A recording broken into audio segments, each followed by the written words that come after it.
আসসালামু আলাইকুম। আজ আমার খুব পছন্দের একটা উদাহরণ আলোচনা করব। আপনাদের হাত উঁচু করাটা খুব জরুরি না, তবে আপনারা যদি করেন তাহলে আমার খুব ভালো লাগবে। কে কে আয়াতুল কুরসি জানেন? আয়াতুল কুরসি।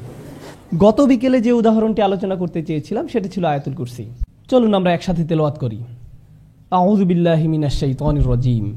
আল্লাহু লা ইলাহা ইল্লা হুয়াল হাইয়ুল কাইয়্যুম লা তাখুযুহু সিনাতুন ওয়ালা নাওম লাহু মা ফিস সামাওয়াতি ওয়া মা ফিল আরদ মান যাল্লাযী ইয়াশফা'ু 'ইনদাহু ইল্লা বিইযনিহি ইয়া'লামু মা বাইনা আইদিহিম ওয়া মা খালফাহুম ওয়া লা ইউহীতুনা বিশাইইন মিন 'ইলমিহি ইল্লা বিমা শা'a ওয়াসি'a কুরসিয়্যুহুস সামাওয়াতি ওয়াল আরদ ওয়া লা ইয়াউদুহু হিফযুহুমা ওয়া হুয়াল আলিয়্যুল আযীম। আয়াতুল কুরসিতে সর্বমোট 9টি বাক্য। আয়াতুল কুরসিতে 9টি বাক্য। আমরা একটু দেখি। আল্লাহু লা ইলাহা ইল্লা হুয়াল হাইয়ুল কাইয়্যুম 1 নম্বর। লা তাখুযুহু সিনাতুন ওয়ালা নাওম 2 নম্বর। লাহু মা ফিস সামাওয়াতি ওয়া মা ফিল আরদ 3 নম্বর। 4 নম্বর বাক্য। মান যাল্লাযী ইয়াশফা'ু 'ইনদাহু ইল্লা বিইযনিহি 4 নম্বর। ইয়া'লামু মা বাইনা আইদিহিম ওয়া মা খালফাহুম 5 নম্বর। এরপর ওয়ালা ইউহীতুনা বিশাইইন মিন ইলমিহি ইল্লা বিমা শা'a 6 নম্বর। এরপর ওয়াসি'a কুরসিয়্যুহুস সামাওয়াতি ওয়াল আরদ 7 নম্বর। ওয়ালা ইয়াউদুহু হিফযুহুমা 8 নম্বর। ওয়া হুয়াল আলিয়্যুল আযীম 9 নম্বর। 9টি বাক্য। প্রথম বাক্য আল্লাহু লা ইলাহা ইল্লা হুয়াল হাইয়ুল কাইয়্যুম, একটা চমৎকার বাক্য যেটি শেষ হয়েছে আল্লাহর দুটি নাম দিয়ে। কি সে দুটি? আল হাইয়্যু, আল কাইয়্যুম, চিরঞ্জীব এবং সবকিছুর উৎস। পৃথিবীর সবকিছু সৃষ্টি করেছেন এবং নিয়ন্ত্রণ করছেন তিনি।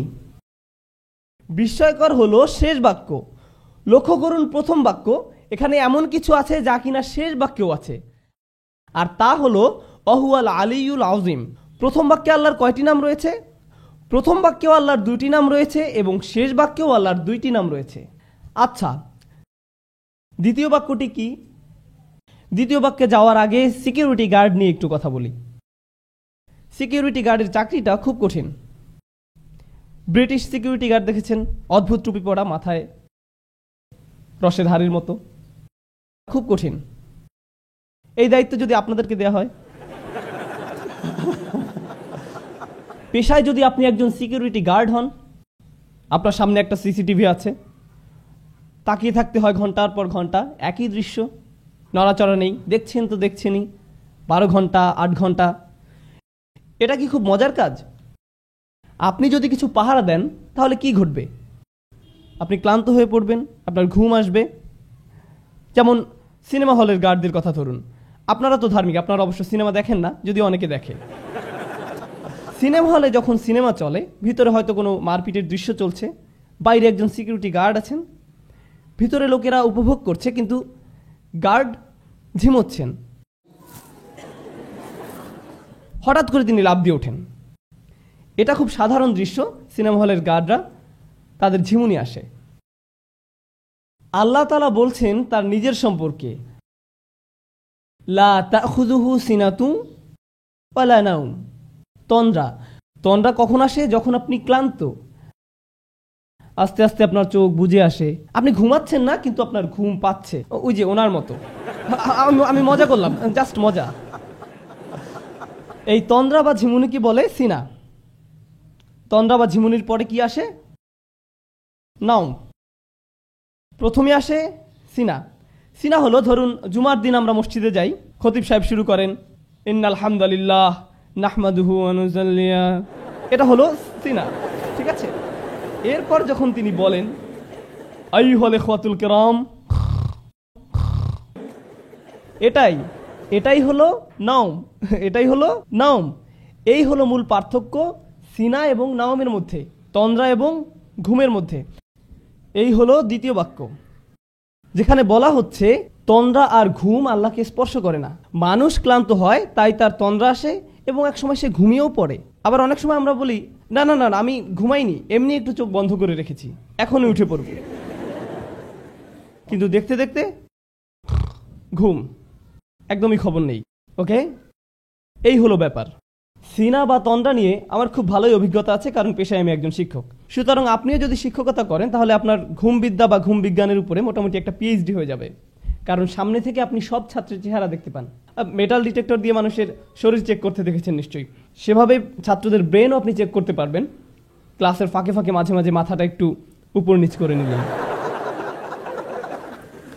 এই হলো দ্বিতীয় বাক্যের আলোচনা, ঘুম না ক্লান্তি ও ঘুম নিয়ে, তন্দ্রা এবং ঘুম সম্পর্কে। শেষ দিক থেকে দ্বিতীয় বাক্য কি? ওয়ালা ইয়াউদুহু হিফযুহুমা, আকাশ এবং জমিন পাহারা দিয়ে আল্লাহ ক্লান্ত হন না।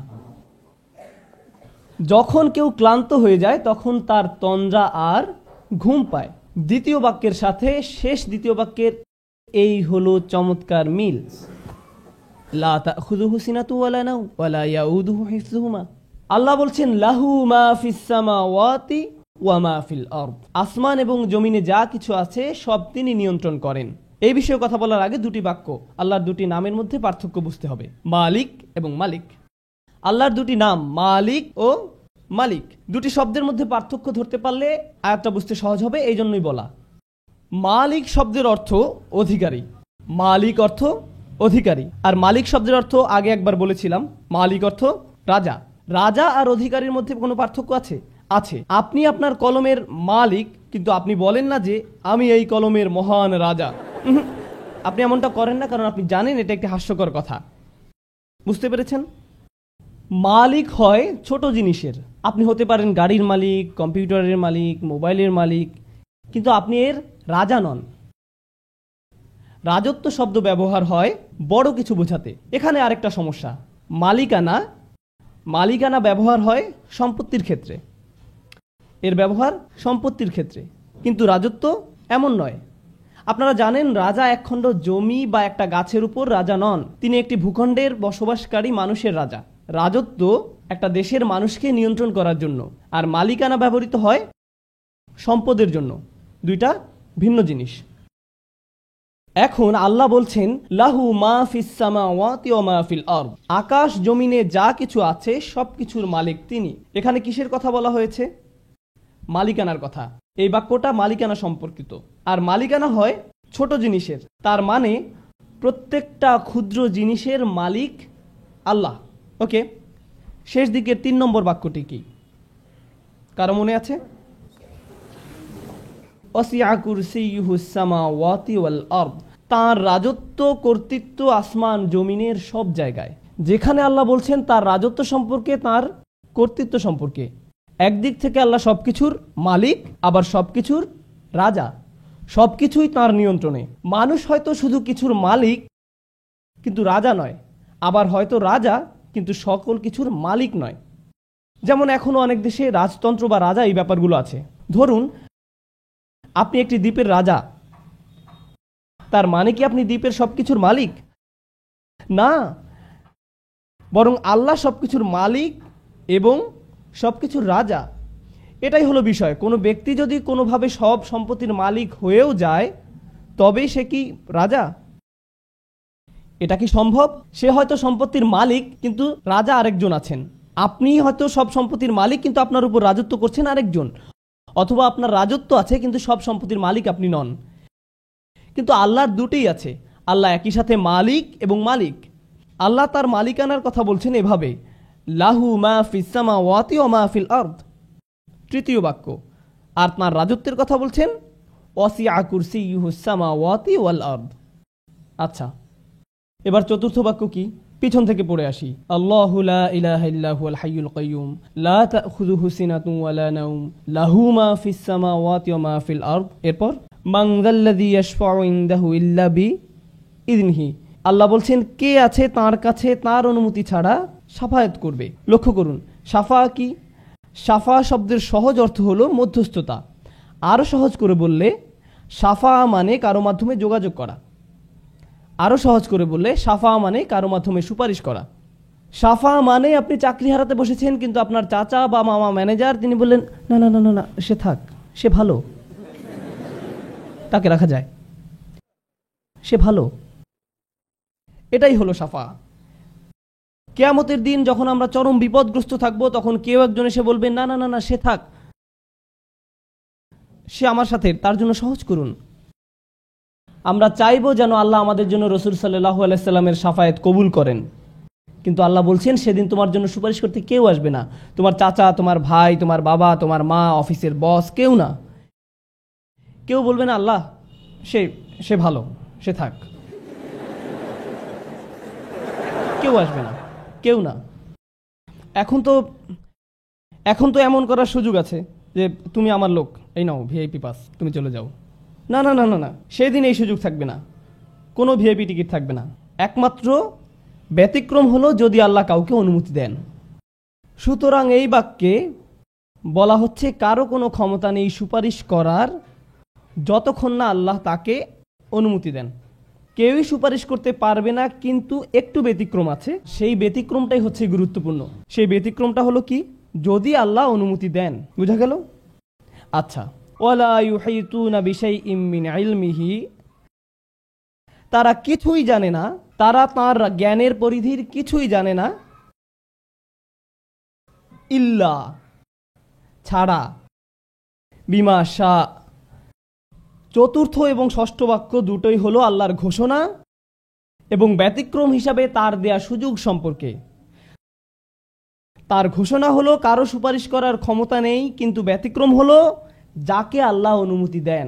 তাদের কোনো জ্ঞান নেই, কিন্তু ব্যতিক্রম হলো যাকে তিনি জ্ঞান দিতে চান সে। অন্যথায় তারা কিছুই জানে না। ওয়ালা ইউহিতুনা বিশাইইম মিন ইলমিহি ইল্লা বিমা শা। চতুর্থ আর ষষ্ঠ বাক্যের এই হলো চমৎকার মিল। প্রথম আর নবম বাক্য, দ্বিতীয় আর অষ্টম, তৃতীয় আর সপ্তম, চতুর্থ আর ষষ্ঠ। কি বাকি আছে? মধ্যের বাক্য। তিনি বলছেন ইয়ালামু মা বাইনা আইদিহিম ওয়া মা খালফাহুম। তিনি বলছেন তিনি মানুষের সামনে এবং পেছনে যা আছে সব জানেন। তিনি জানেন আয়াতের পেছনে যা ছিল এবং সামনে যা আছে। তিনি আয়াতের মাঝখানে এই বাক্যটা দিলেন আর বলছেন সামনে পেছনে যা আছে আমি জানি। কে এভাবে বলতে পারেন? কে পারেন? সুবহানাল্লাহ। এভাবেই আল্লাহ তার কথা বলেন, এভাবেই আল্লাহ তার বক্তব্য তুলে ধরেছেন। কেন আমরা বুঝতে পারি না? সমস্যাটা কোথায়? কারণ আমরা কোরআনকে একটা সাধারণ বইয়ের মতো পড়ে যাই, আমরা একটা সাধারণ লেখার মতো পড়ে যাই। আমরা গণনা করি 1 2 3 4 5 6 7 8 9। সাহাবায়ে কেরামরা কি এমনটা করেছেন? নাকি রাসূল সাল্লাল্লাহু আলাইহি ওয়াসাল্লাম তাদেরকে বলেছেন লক্ষ্য করো বাক্য নম্বর 1, বাক্য নম্বর 9, 2 নম্বর আর 8 নম্বর, 3 নম্বর আর 7 নম্বর? না, কারণ তিনি শুধু কোরআন বলে গেছেন, বক্তব্যের মতো তিনি শুধু কোরআন বলে গেছেন। আজ আমরা এটা দেখতে পাই যখন সাহাবায়ে কেরামরা এটা লিখে গেছেন। কোরআন সকল বক্তব্যের চেয়ে সম্পূর্ণ নির্ভুল, এমনকি এটা বক্তব্য হওয়া সত্ত্বেও। আর কখন ভুল হওয়ার সম্ভাবনা বেশি থাকে? কিছু লিখলে না বললে। একবার কিছু লিখে ফেললে আর সেটা ফেরানোর উপায় নেই। যেমন ইউটিউবে একবার কিছু আপ করে ফেললে যা হয় আর কি। ধরুন যদি আপনি কাউকে একটা খারাপ মেইল লিখলেন, এরপর পাঠানোর আগে ভাবলেন এটা পাঠানো ঠিক হবে কিনা, এরপর ঈদ মুবারক লিখে পাঠিয়ে দিলেন। একবার সেন্ড করে দিলে আর ফেরাতে পারবেন না। পাঠিয়ে দিলেন তো দিলেনই, এরপর আর পাল্টানোরও সুযোগ নেই বা ফেরানোরও কোনো সুযোগ নেই। আল্লাহ সুবহানাহু ওয়া তাআলা কোরআনকে লিখিত অবস্থায় নাজিল করেননি, তিনি এটা বক্তব্য আকারে নাজিল করেছেন। এটা বক্তব্য আকারে নাজিল করেছেন। আপনারা জানেন আমি ভাষাবিদদের সাথে কথা বলেছিলাম, অমুসলিম ভাষাবিদ। তারা এটা বিশ্বাস করতে অস্বীকার করেছে যে কোরআন বক্তব্য। তারা অস্বীকার করেছে, বলেছে অবশ্যই এটা লিখিত। আমি বললাম হ্যাঁ এটা লিখিত, তবে পৃথিবীতে না, এটা লাওহে মাহফুজে লিখিত আছে। কিন্তু রাসূলুল্লাহ সাল্লাল্লাহু আলাইহি ওয়াসাল্লামের উপর নাজিল হয়েছে বক্তব্য আকারে। যেটা শুনবে সে বিশ্বাস করতে বাধ্য যে এটা মানুষের বক্তব্য হতে পারে না। বারাকাল্লাহু লি ওয়া লাকুম। আসসালামু আলাইকুম।